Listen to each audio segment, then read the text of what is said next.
देश नीति केवल सच्ची और पक्की खबरें। Prime Minister, I would really request you, since you've been here for the better half of 1 hour, ये भी सुनते हुए जाइए सर, डरिए मत, डरिए मत सर, डरिए मत, 2 बार आ गए sir. You came to my area twice during the campaign, sir. आज तो सुन के जाइए sir. Never mind, my bad luck. Honorable Speaker, sir, my esteemed colleagues, in this 18th Lok Sabha, I stand here on behalf of my party, the All India Trinamool Congress, to speak on the Honorable President's address. The last time I stood here, sir, the last time I stood here, I was not allowed to speak. But the ruling party has paid a very heavy price for throttling the voice of one MP. मुझे बैठाने का चक्कर में जनता ने आपके 63 सदस्यों 63 जन को परमानेंटली बैठा दिया. You have gone down from 303 to 240. In my maiden speech in the Lok Sabha in June 2019, I spoke on the 7 signs of fascism that were taking over this country. 5 years to the date, on June 27, 2024, this House saw the unprecedented scene of the marshals welcoming the President of India, the Honorable President, with a Sengol in their hand. The Sengol is a symbol of the supreme authority of a monarch. It has no place in the temple of a constitutional democracy. But Honorable Speaker, sir, it is understandable why this happened.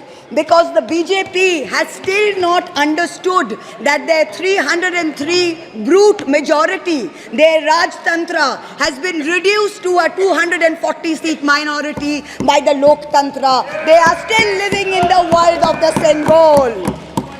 This sudden changed reality, this new reality, is yet to sink in for the treasury benches and especially for the speech writers of the Honorable President's address. The speech that the Honorable President read out, she said, the people of India have elected a stable government with a clear majority.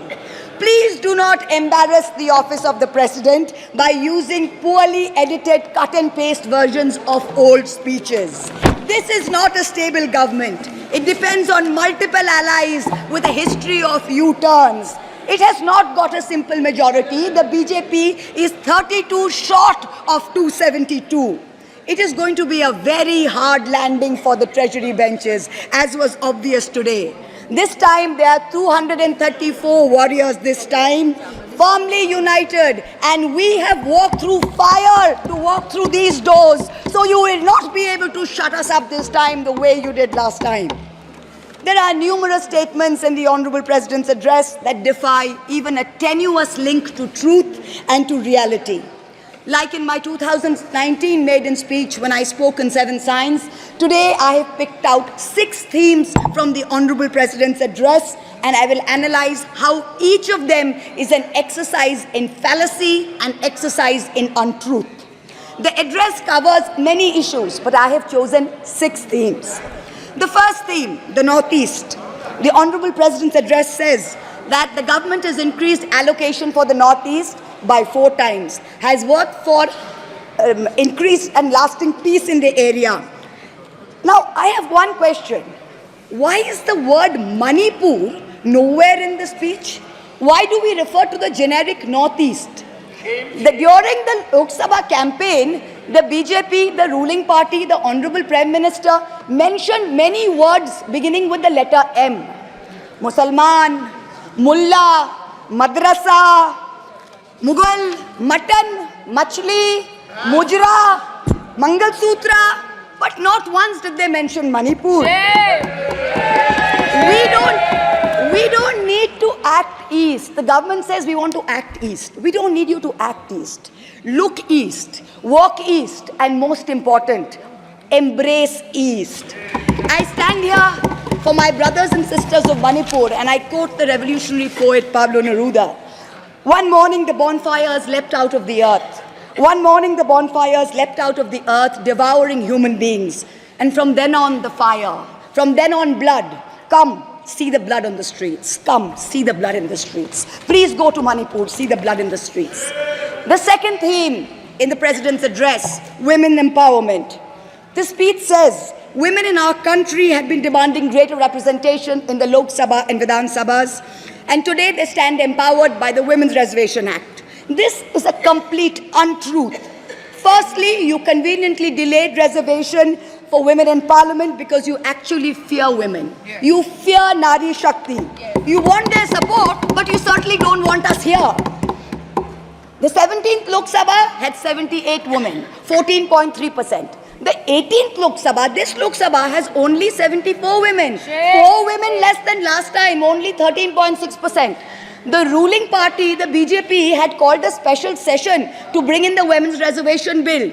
They have got a shameful 30 women MPs out of 240, only 12.5%. It is only Mamata Banerjee's Trinamool Congress that in 2019 had 37%, and even this time has got 38%. The President's address talks of a comprehensive campaign by the government to enrich and make 3 crore women Lakpati Didis. All that we have seen so far is a far more comprehensive campaign to make 1 Arabpati Dada. I'm sure I don't need to take his name in this house. I'm sure we all know who we are talking about. The third theme, Kashmir. The address mentions that after decades of shutdowns and strikes, the Kashmir Valley has voted in an atmosphere of stability and security. But if abrogating Section 370 was such a good idea, why did the ruling party, the BJP, not even dare to put up candidates in the 3 valley seats of Anantnag, Baramulla and Srinagar?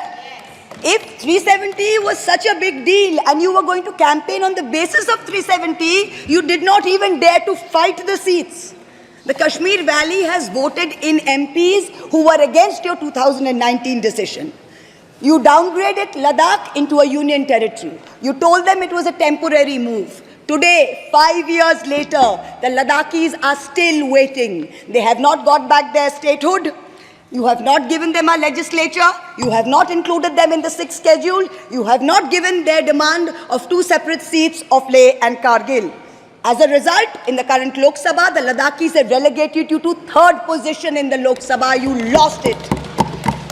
The 4th theme in the Honorable President's address, the Election Commission of India. The speech expresses gratitude to the ECI for conducting the largest election in the world. With all humility, with no intent to denigrate the office of what used to be the august constitutional body of this land, let us as members of this opposition put on record that we won in spite of the EC, not because of it.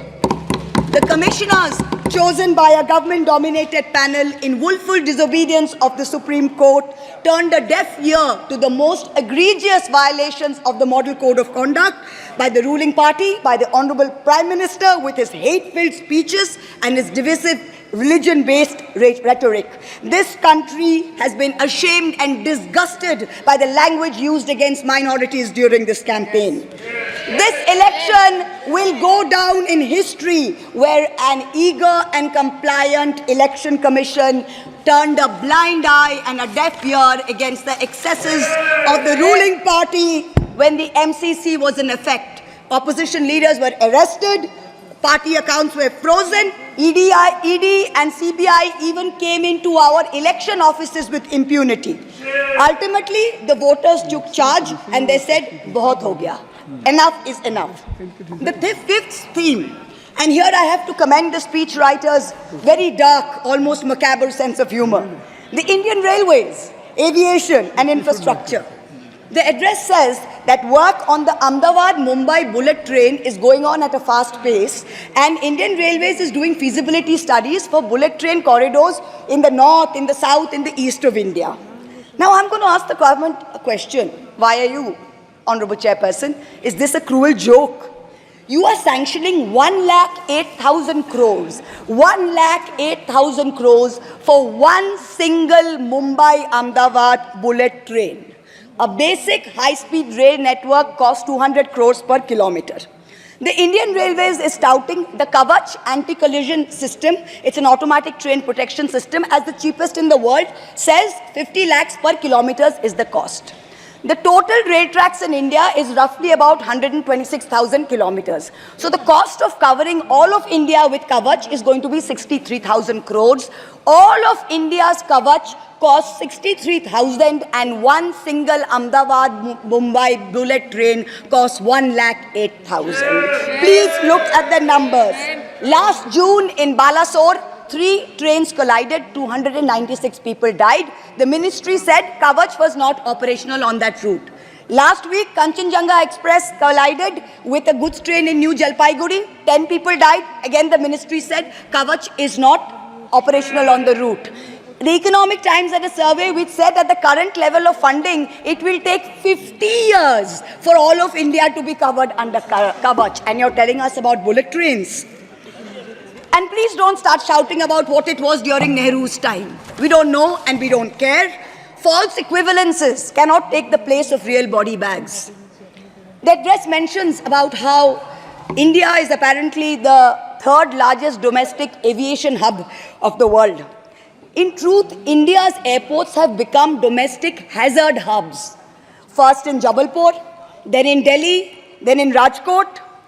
Newly constructed airports have canopies falling down, killing people. The newly constructed Rampath in Ayodhya has had 3 cave-ins in the last week.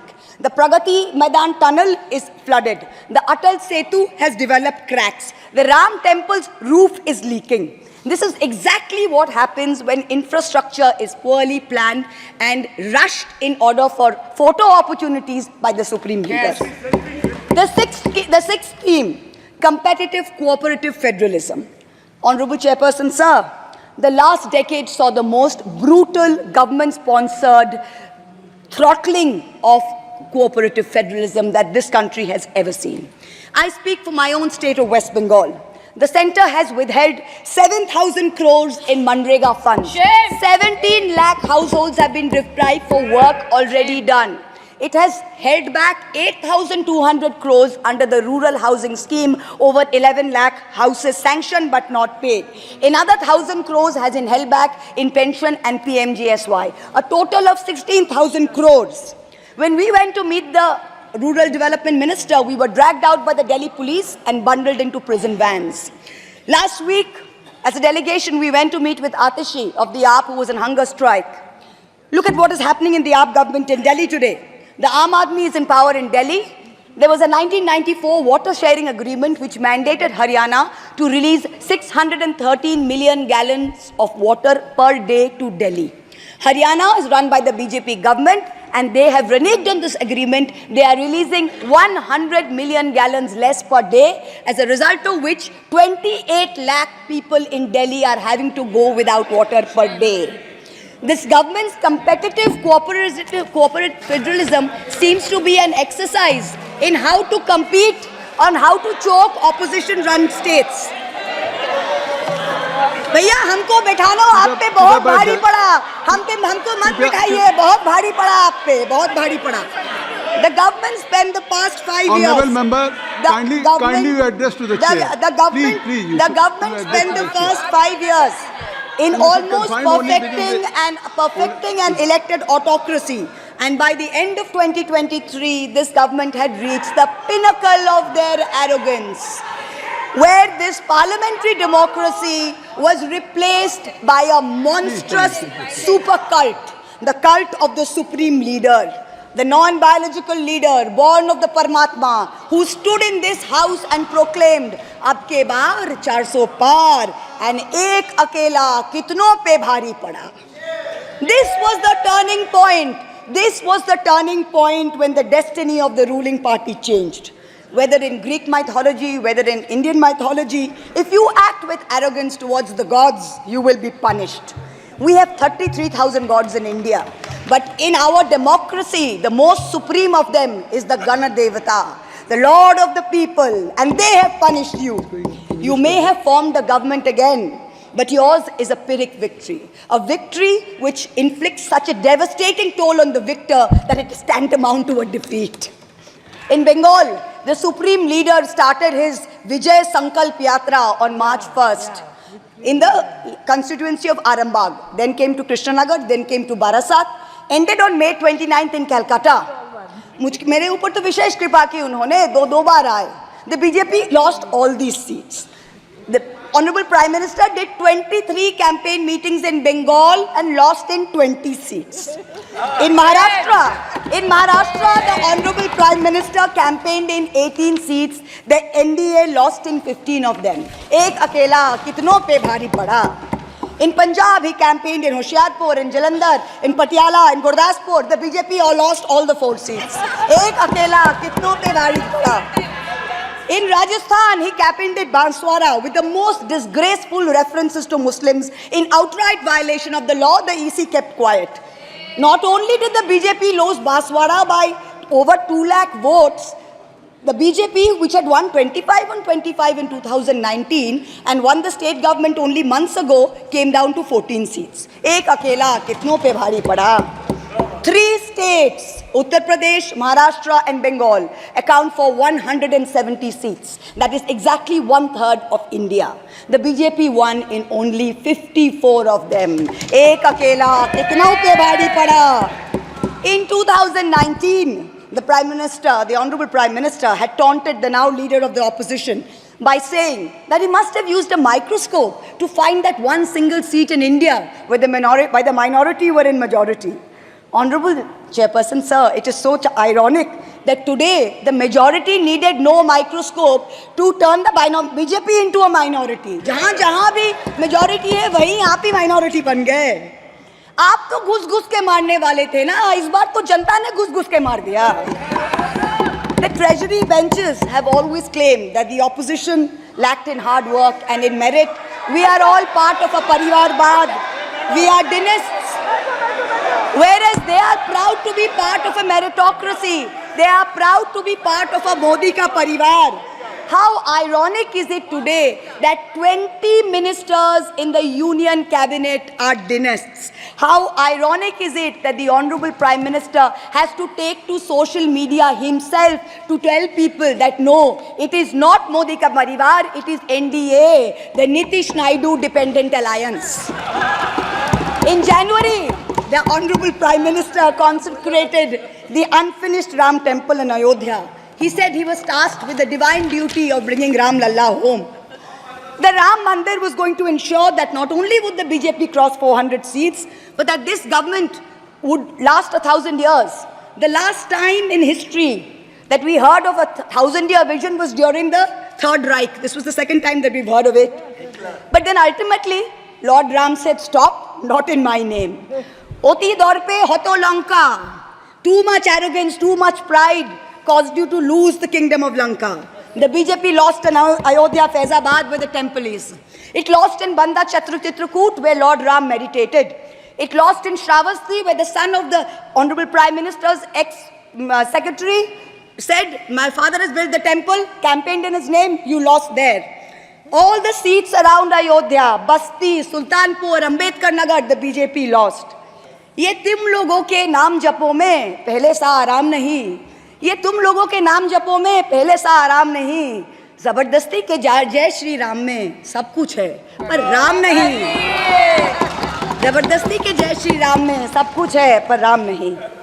Today in India, there are 2 types of leaders. Those of us who come via the voting machine, and then there are many who come via the washing machine. There are still people who say, wait, you don't know Modi ji. Wait 6 months and see. The BJP will get 300 members. To them I say, no, this will not happen this time. Because every potential turncoat will have to choose between temporary greed or fear and between permanently becoming politically irrelevant. So you can offer you can accept a temporary offer of a ministry, you can accept a temporary settlement of an existing trumped-up CBI or ED case, and you can switch parties. But when you go back to the electorate will punish you. Most turncoats have been punished by the electorate. Also this time, India has very large, solid block components. The Congress has 100 seats. SP has 37 seats. Trinamool has 29 seats. DMK has 22 seats. NCP and UPTA have 17 seats. So this is not a ragtag bunch of members that you can lure away. This is a solid block So yes, it's a question of time. But the question is not whether they will get 300. The question is when people will join us and we will cross 272. The ruling party's politics have always been along the lines of religious hate and ethnic divisiveness. But even at the height of their power, when they got 303 seats, 1 out of 2 Hindus had not voted for the BJP. This time, even in their core Hindi heartland, their core voters have deserted them. The Muslims in India, over 250 of them, called infiltrators, called terrorists in the land of their birth, waited silently, patiently, and bided their time. And in one voice during this election, in every state, they stood up and they told the government, and I quote the poet Puneet Sharma, "Hindustan se mera seedha rishta hai. Tum kaun ho be? Tum kaun ho be? Kyun batlau tumko kitna gehra hai?" The Dalits, whom the BJP paid lip service to for so many years, realized that even the talk of 400 seats meant that Baba Sahib Ambedkar's constitution was in danger, and they deserted the party. The Marathas, whom the BJP coalition had tried so desperately to woo, realized that their promises were worth nothing. The BJP and its allies lost 7 out of 8 seats in Marathwad. The Jats, the careers of their youth at risk with this ill-conceived Agniveer scheme, their farming livelihoods threatened, their female wrestlers manhandled. They vented their ire at the ballot box. Ultimately, it was the BJP's policies of exclusion, not inclusion. You wanted to exclude everybody, and that was your undoing. You didn't need Muslims. You trampled on Dalits. You ignored farmers. You ignored Jats. You marginalized Kashmiris. Well, they consolidated their voice during this election pan-India, and today they don't need you. That's the message they've given you during this election. ये देश ही अपना हासिल है जहां राम प्रसाद भी बिस्मिल है. मिट्टी को कैसे बांटोगे? सबका ही खून तो शामिल है. That's what they said. You can't divide us. You can't do it anymore. This new India, this new frame of reference is going to be very hard for a lot of interest groups. Perhaps the first casualty is the legacy media. The Godi media was its own worst victim. The brown-nosing TV anchors and online trolls lied, spread fake information, amplified the government's propaganda. So-called psephologists who actually had printing contracts from the government of India were on TV 24/7 acting like the election was a done deal. There was no need for voting. The BJP had already won. Media moguls organized conclaves where they prostrated themselves before the Vishwa Guru. Anchors used staged interviews and set up scripts. In short, the media had lost all credibility. So when you asked the people during surveys which way they voted, they didn't trust you and they didn't tell you the truth, which is why you got it wrong. Ram Kamal Jha, the editor of the Indian Express, remarked that some media owners were so comfortable on their knees that it hurts to stand up. To them we say, please stay where you are. There is a new generation of journalists in India today with spine, with integrity, and with courage. A media you have done your best to silence with fake cases and attempts and censorship, but they have survived and they will thrive in the digital space. I will also touch upon another pillar in our democracy, the judiciary. 2 days ago, the Honorable Chief Justice of India, while on a visit to Calcutta, remarked that judges were not deities. They are here to dispense justice with compassion. Just as one can't be partly pregnant, you either are or you're not. Justice and democracy too must be absolute. They cannot partly be in effect. The retirement age for High Court justices is 62, and the retirement age for Supreme Court judges is 65. Now, this has unfortunately contributed to High Court judges kowtowing to the Supreme Court Collegium and to the government for a last-minute elevation to be able to serve for 3 more years and then qualify for further sinecures, such as the head of the Lokpal, the head of the National Human Rights Commission, chairman of various tribunals. It has come to such a state that opposition leaders framed in politically motivated cases are denied and bail and denied justice simply because judges are even scared to touch their case for fear of offending the government. Today I say, the poorest people in India who have perhaps the most to lose from offending the government in power, they have shown spine and risen to the occasion. Your lords and ladyships, Heed thy inner voice, have a spine, rise to the occasion. 7 months ago, on the 8th of December, this house was transformed into a Kuru Sabha, presided over by a blind Dhritarashtra, where Dushrasan Darbaris made every attempt to disrobe Draupadi. The ethics committee that voted to recommend my expulsion on the 9th of November, they voted 6-4, had 10 members and 1 chairperson. Of the 5 Lok Sabha members from the BJP, 4 have not returned to the House. The chairperson, a BJP member, has also not returned. The Congress turncoat from Punjab who voted against has also not returned. The BJP lady MP from Maharashtra who started the debate in the House on behalf of the BJP has also lost. Much like Lord Krishna protected Draupadi, the people of Krishnanagar have protected me. In the last year, a lot of people look at me and say, oh, Mahua, you must have lost a lot. You lost your membership, you lost your house. And by the way, I also lost my uterus due to a surgery. But you know what I gained? I gained what Rahulji said, the freedom from fear. I do not fear you. I will see the end of you. We will see the end of you. Your ED, your CBI, your income tax, your trolls, your media, nobody can scare us.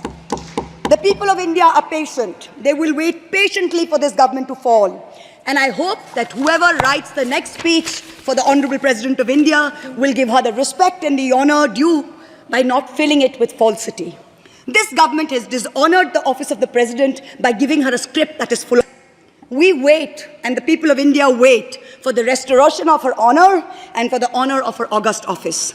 It is in this hope that I bow my head to the holiest of our books in its 75th year of adoption. Hail the Constitution, Joy Sangvidhan. Thank you.